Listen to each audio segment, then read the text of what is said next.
We always sat down and we created a financial forecast and goals for the company every single year. And I remember like the first year, it was myself and Roger, and his sister was helping with us with bookkeeping, and we met at his dining room table.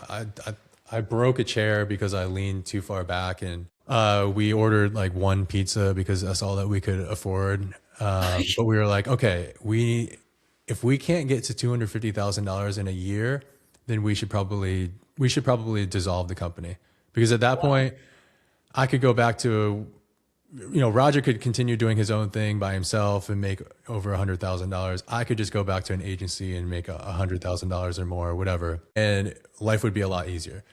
All right, so that was our goal. Is like, all right, $250,000 in that first year or bust.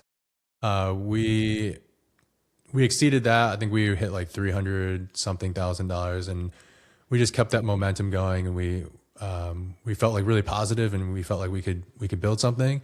And then that next goal was $1 million, which I believe it took like 2.5 years or 3 years to hit the $1 million.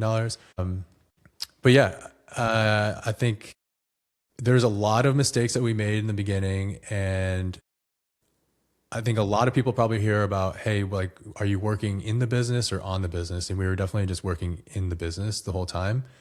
And especially in the beginning, when all you really care about is generating more income, you pretty much have to, right? Because that's going to be the most like fruitful, the most scalable, the most profitable way to keep growing. But that was a big mistake. If I were to do anything over again or create a new company over again, I would definitely just start hiring just the best people possible. But like that first and second hire, it should take you a long time to figure that out. Like it should be like a marriage, right? Like you got to date somebody, and then you have to figure out like if they're like a really good long-term fit, Mhm. because you will eventually want to grow with that person, and probably, give them equity in the company too, or some sort of like scaling compensation. But the first like one or two people are so important, and that's where we missed, and we didn't focus on that, and we were too focused on growing at the rate